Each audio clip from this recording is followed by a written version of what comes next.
Mba'éichapa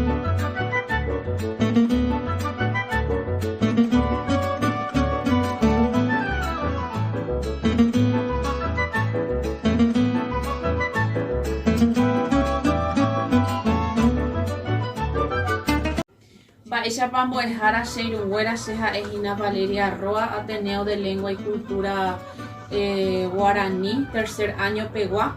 Amombe'úta pe'ẽme mbykymi mba'éichapa oñepyrũraka'e ñande sopa paraguaya. La sopa paraguaya tiene dos versiones.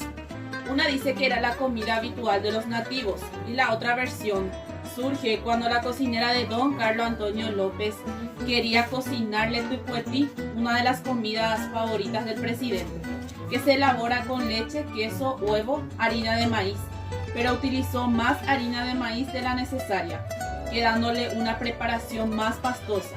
Al presidente de igual manera le gustó y lo bautizó como sopa paraguaya. Juan Amombeúta PM Pañeico TV ya pues agua sopa paraguaya.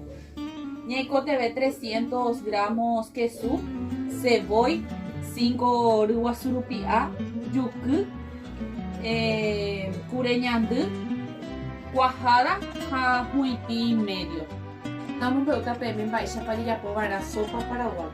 Mba'yrúpe moita 5 ruas surupia, haupéi mbojehe'áta kureñandú ndive.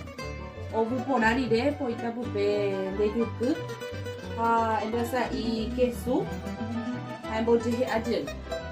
Upéi katu embo'íta cebolla ha emoíta kuahada ndive.